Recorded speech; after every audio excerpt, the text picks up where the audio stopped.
Do you think every family has a villain, or is it more complicated? I was sitting at the kitchen table in my tiny apartment, scrolling through a list of therapists my insurance barely covered, feeling that same old knot tighten in my chest, the one that always showed up when I thought about my family. I had been holding off for years, always telling myself things weren't that bad, that I could manage, that eventually I'd earn enough to pay for all of this healing out of pocket without needing to ask anyone for help. But after my third anxiety attack in 1 week and a voicemail from my boss asking if everything was okay, I finally admitted it to myself. I needed help. Not in a month. Not next year. Now. And so, for the first time in years, I asked my parents for something. I didn't ask for much, just a little help covering the copays for therapy sessions while I got back on my feet. It wasn't like I was lounging around doing nothing. I worked full-time, lived frugally, cooked most of my meals, and was still climbing out of debt I'd taken on in my 20s after they told me college was my responsibility. So when I texted them, carefully wording it so it wouldn't sound too dramatic or too needy, I thought, maybe I'd finally be seen. Maybe they'd acknowledge that I wasn't invincible, that I had limits, that being the strong one didn't mean I never cracked. Their response came back about an hour later. My mom replied first, in that cheery, dismissive tone she always used when she wanted to avoid dealing with something uncomfortable. Sweetie, maybe this is a chance for you to really stand on your own. We believe in you. You're tougher than you think.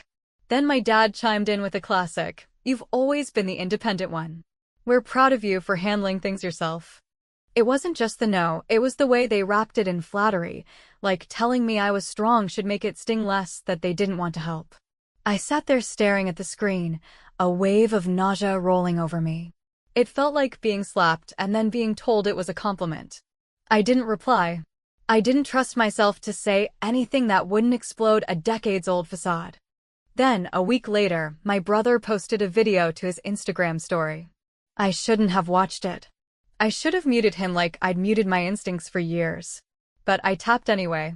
There he was, standing in their driveway, grinning like a game show contestant as he pulled the cover off a brand new Tesla. My parents were clapping.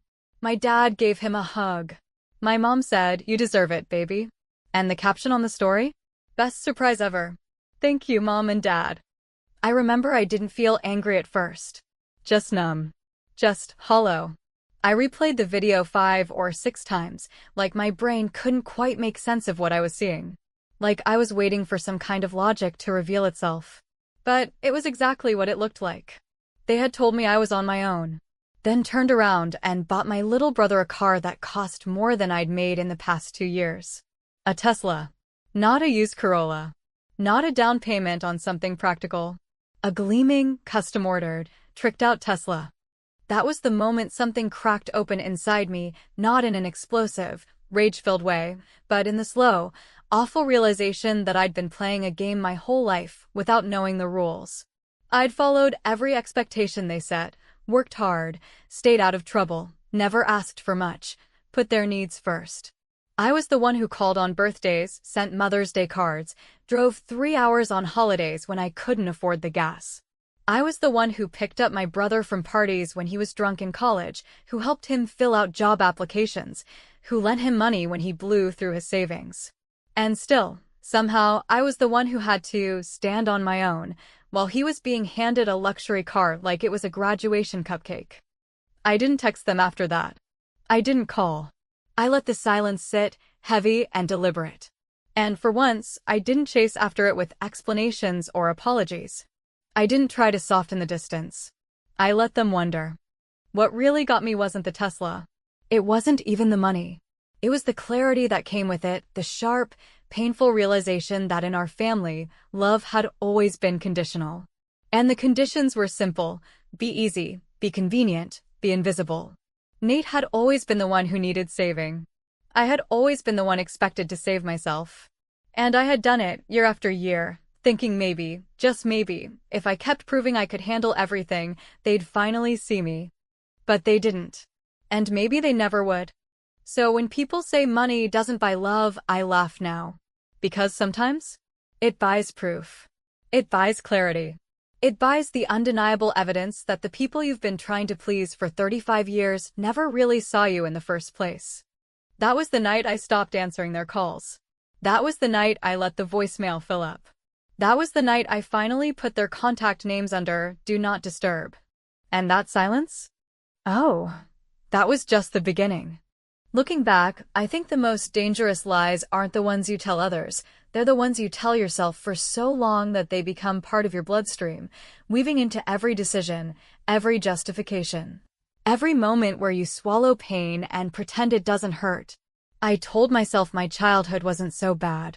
I told myself I was just more mature than my brother, that maybe I really was stronger, more self-sufficient, better at handling things, and that's why my parents leaned on me more and protected him less. I told myself it was a compliment. But that's the lie that keeps girls like me in the line of fire, smiling while we're bleeding, clapping for our brothers while we're screaming in silence.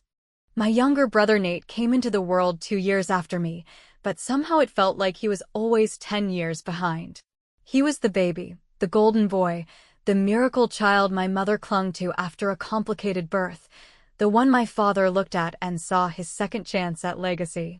When Nate fell off his bike, my mom cried harder than he did. When I cracked my wrist at a softball game and walked back to the car holding it with a straight face, my dad said, "Good. That's how you toughen up." I was 10 years old. It was always like that. Nate's mistakes were just phases, his laziness just a lack of confidence, his screw-ups framed as temporary detours.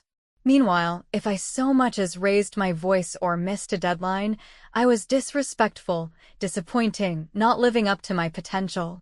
I got used to earning their approval through perfection, straight A's, clean rooms, polite smiles, and when the approval came, it was thin and transactional, a nod of acknowledgement before the spotlight returned to my brother. When we were teenagers, the gap widened into a canyon. Nate smoked weed in his bedroom and got caught twice. My dad just sighed and said, "He's figuring himself out." I stayed late after school to run student government meetings, applied for scholarships without anyone's help, and got a pat on the back. The day I got accepted to a top university out of state, my mom looked more worried than proud, like she was already calculating how they'd manage without me home to clean up the messes Nate kept making. And still, I didn't complain. I told myself it was normal. I told myself all families were like this. I told myself it wasn't a big deal. I packed my own bags, filled out my own FAFSA, took out loans they never even read the terms of, and moved into a dorm with broken AC and one suitcase of clothes I'd thrifted the summer before. Nate stayed home another 4 years, burned through 2 community colleges, crashed my dad's truck once while drunk, and still got handed a second-hand Camaro for his 21st birthday because he's turning things around. I remember sitting at his birthday party that year, sipping watered-down soda while my aunt asked me when I was going to find a nice man and settle down, and watching my parents beam at Nate like he'd cured cancer just for showing up. I'd driven 6 hours in weekend traffic to be there. I brought a gift. No one said thank you. It was the first time I felt invisible in the room. But I didn't start to unravel until I came home for Christmas 3 years later. I'd been in therapy on and off, cheap, sliding scale places with rotating interns, but that winter I was between jobs and deeply depressed. I had just lost a friend to suicide, was living paycheck to paycheck, and the idea of being around my family filled me with a dread so thick it felt like I was moving underwater. Still, I went.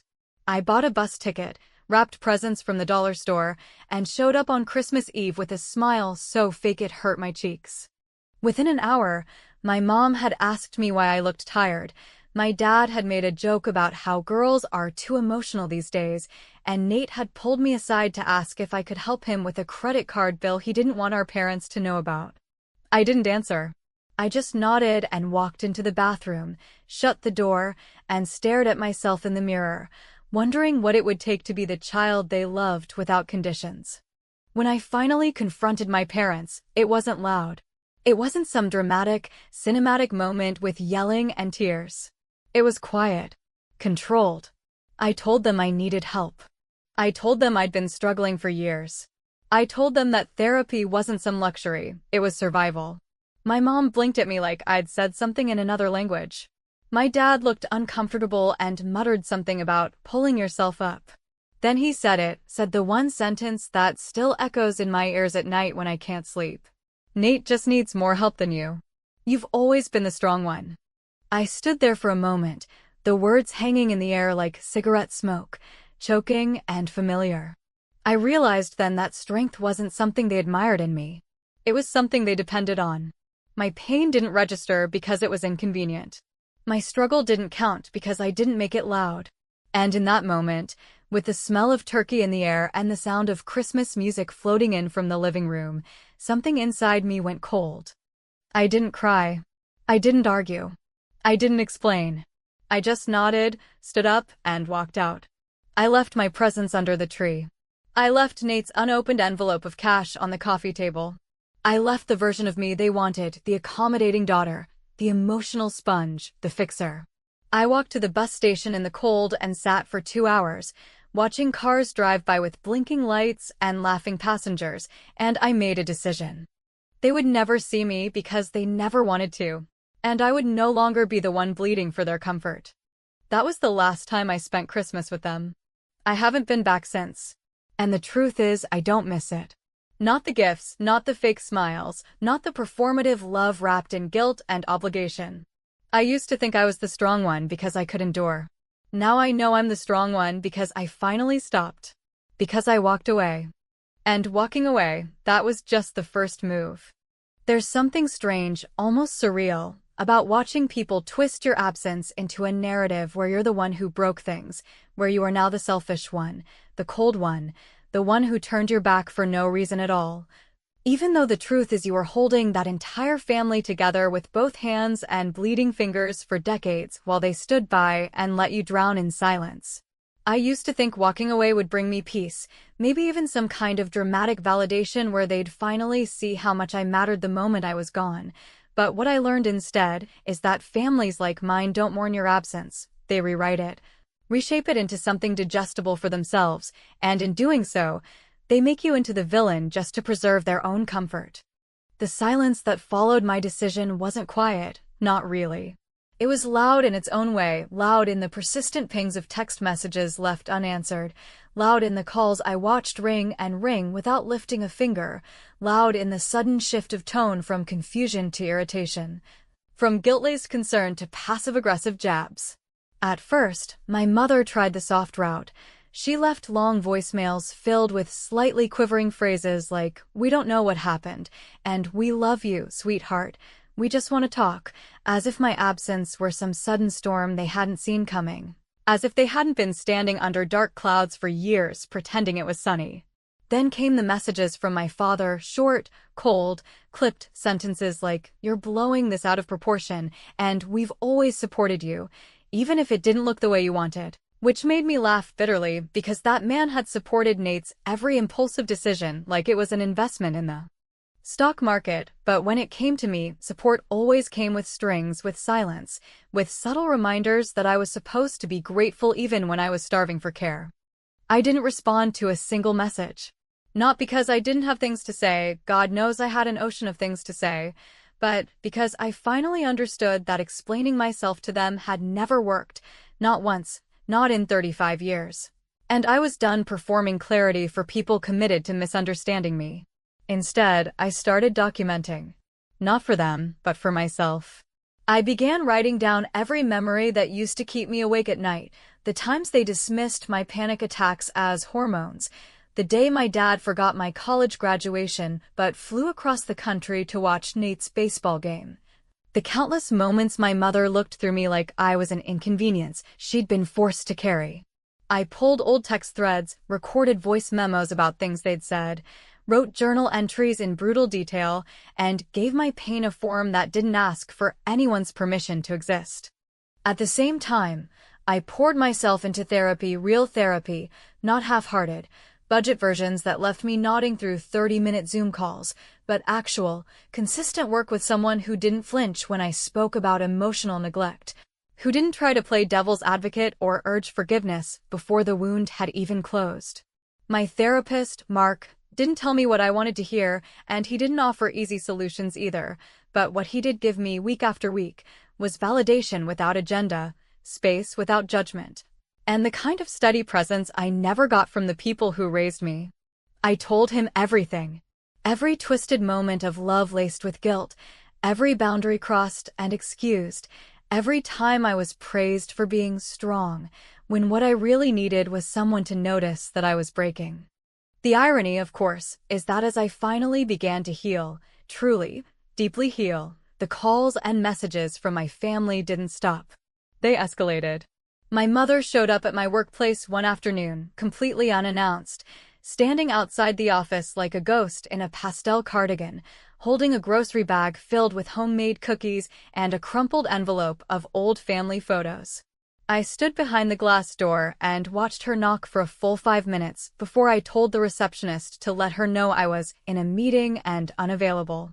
I didn't feel triumphant. I felt hollow. I went to the bathroom afterward and sat on the toilet lid, breathing through a panic attack, reminding myself that no, I wasn't cruel, and no, I wasn't heartless. I was doing what I should have done 15 years ago, protecting myself from people who only call it love when you let them hurt you without consequence. A week later, I got a letter in the mail.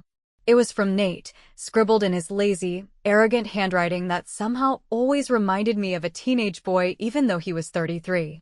He wrote about how Mom was crying a lot lately, how Dad had been trying, how everyone was worried about me and confused, and then, like clockwork, he pivoted to himself.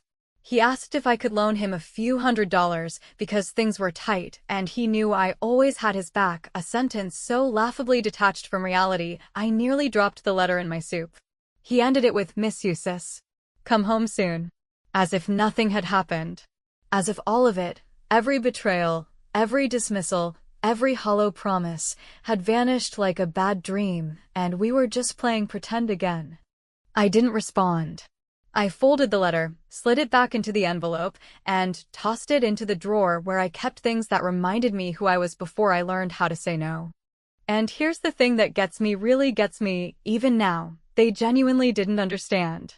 Not once in all those messages, visits, and letters did anyone ask what they had done to hurt me. Not once did they take responsibility or show curiosity about my pain. They just wanted the discomfort of my absence to stop. They wanted their convenient version of me back, the version that said yes, the version that kept the peace, the version that swallowed rage like it was communion. But that version of me was gone. Have you ever finally said no to someone and seen the horror in their eyes, not because you hurt them, but because they realized you meant it? Because for the first time, they couldn't manipulate, guilt, or love bomb their way back in. I have. And it changed everything. And the best part? I still hadn't even gotten started. There's something profoundly liberating, almost terrifying in its power, about choosing silence when every instinct you've developed over a lifetime screams at you to explain, to defend, to soothe, to make things right for everyone else at the cost of your own sanity. And yet, for once, you don't.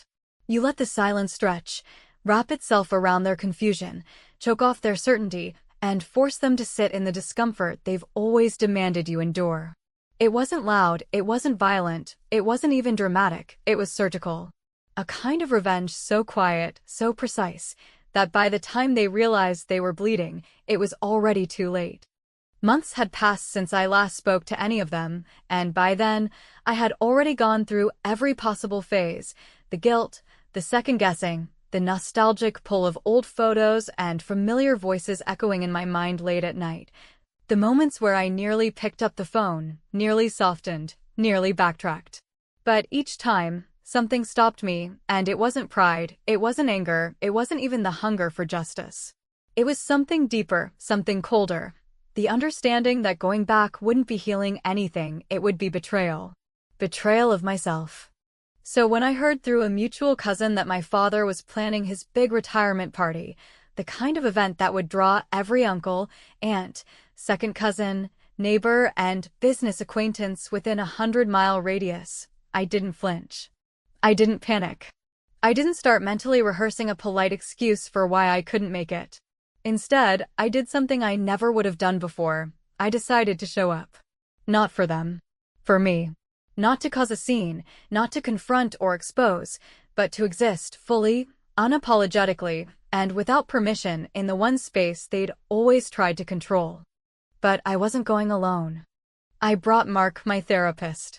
Not as a date, not as some performative statement, but as an anchor. We'd built a rapport that wasn't soft or coddling, but grounded in accountability and brutal honesty, and when I told him what I was planning, he didn't warn me against it or suggest reconciliation. He asked one question. What would it mean for you to walk into that room without shrinking? So I walked in, shoulder to shoulder with the one person who had listened to my pain without minimizing it, and from the moment we stepped into the banquet hall, I felt the shift.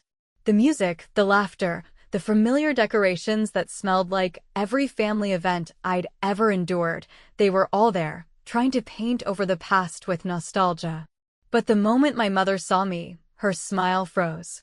The moment Nate caught my eye, his expression twisted into that confused, defensive smirk he always wore when he knew he'd messed up but still believed he could charm his way out of it. And my father, well, he looked surprised, maybe even pleased for a second, but that pleasure soured fast when he realized I wasn't alone, and I wasn't playing the old part. I didn't cause a scene. I didn't raise my voice. I didn't storm in with accusations. I was polite. I made eye contact. I smiled when necessary. And when people asked how I'd been, I answered truthfully. I said I'd been working through trauma, rebuilding my sense of self, cutting ties that damaged my mental health, and finally learning to differentiate love from obligation.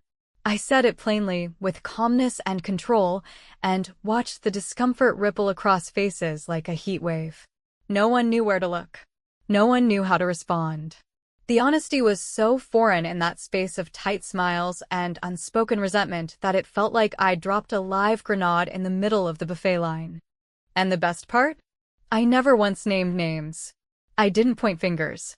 I didn't recount specific events or make direct accusations. I let them fill in the blanks. Because deep down, they knew. They always knew. At one point, my father tried to pull me aside, his voice low, firm, pretending to be the composed patriarch while his eyes darted toward Mark, clearly unsure of who he was or why he was there. You didn't have to bring him, he said, as if Mark were an insult rather than a lifeline. I smiled and replied, he's not here for you. And I meant it. Because that day wasn't about them. It was about reclaiming the spaces they'd turned into battlefields. It was about walking in without flinching. About looking my history in the eye and refusing to blink. Later, Nate tried to corner me near the exit, already tipsy, already slurring the same manipulative nonsense he'd used on me since high school. Why you gotta be so cold? He asked, swaying slightly, his grin unsteady. You act like we never cared. And I laughed. Not out of cruelty, not even out of contempt, but out of something closer to clarity. Because in that moment, I saw him for exactly what he was, not a villain, not even really a threat, but a grown man still trapped in the delusion that the world owed him warmth just because he was used to receiving it. I'm not cold, I said. This is just me without the guilt you got comfortable using against me. He didn't get it. Of course he didn't. And I didn't stick around to explain. As I walked out of that party, head high, shoulders back, heart strangely still, I realized something that I hadn't known I was waiting for. Revenge didn't have to look like destruction. It didn't have to be dramatic. It didn't have to be about proving anyone wrong or forcing a confession. Sometimes, revenge is as simple as choosing not to explain. As choosing to stand in the middle of a room where they thought they could shame you into submission and smiling like you know something they never will. Because I do. I know peace. And they? They only know control. They asked why I was being so cold, so distant, so unlike myself. And I told them the truth. This isn't distance. This is what it looks like when you stop bleeding for people who sharpen their knives on your silence. And the best part? There's still one more move left. It's a strange kind of grief, the one that comes not from losing something you loved, but from finally accepting that what you were chasing never truly existed, and that no matter how many versions of yourself you've killed just to fit into someone else's idea of acceptable, lovable, or manageable, it was never going to be enough, because the finish line kept moving, the rules kept changing. And the love you were starving for came with conditions too impossible to meet without erasing everything that made you you. That's the grief I live with, not the grief of separation, not the ache of missing a family I once knew, but the steady, sobering loss of an illusion that shaped me, warped me, raised me, and nearly destroyed me. After the party, I didn't expect anything. I didn't wait for an apology, or some grand reckoning, or even a quiet acknowledgement that maybe they'd started to see the edges of the pain they'd caused. I knew better. You can't force clarity on people who are committed to confusion. You can't give awareness to people who have built their identity around denial. But what I wasn't prepared for, what somehow still surprised me after everything, was just how determined they were to pretend none of it had happened at all. 2 days after the party, I got an email from my mother. It was long, rambling, full of flowery language that read more like a holiday newsletter than anything rooted in reality. She said how nice it was to see me, how grown up I looked, how lovely my friend was, and then, like slipping a blade between my ribs, she added a line that made me sit perfectly still in my chair. It just feels like you're in such a good place now. We're so happy you finally let go of all that old stuff. Just like that, with one sentence, she swept everything under the rug again. Years of neglect, silence trauma, and deliberate cruelty, reduced to old stuff, like it was clutter in a garage. Not the reason I couldn't sleep through the night for most of my adult life. I didn't respond. Not to that email, not to the one that followed it a week later with a list of family updates, not to the one from Nate that came soon after, asking if I was mad again and whether I'd considered flying in for Dad's birthday since. Mom's still a little sensitive about how you acted at the party. How I acted. As if showing up with boundaries and not performing obedience was some kind of crime. As if refusing to laugh at old jokes that once cut me in half made me the villain in their story again. And maybe that's exactly what I am now in their eyes. The difficult one, the cold one, the daughter who changed. The one who thinks she's better than everyone else. The one who's too good for family now. And I've come to understand that I'd rather wear that label than go back to the role they once gave me, which was never love. It was servitude disguised as loyalty, silence mistaken for strength. You know what no one talks about when they talk about healing? How lonely it can be. How isolating. How healing isn't just letting go of pain, but also letting go of the people who demanded that you carry it quietly. And once you've let go, you look around and realize how much space you have, how much peace, yes, but also how few people remain who can meet you in that space without trying to drag you back to the old version of yourself. It's a beautiful kind of loneliness, but it's still loneliness. There are days I miss them. Not them as they are, but the idea of them. The imaginary version I held in my mind for years, the parents who would one day say, "We see you. We're sorry. You were right to walk away." But that version never existed. And holding on to that fantasy nearly killed the real version of me, the one who now wakes up in a small, sunlit apartment in a city 3 states away, with no contact numbers saved under Mom or Dad, but with shelves full of books I chose for myself.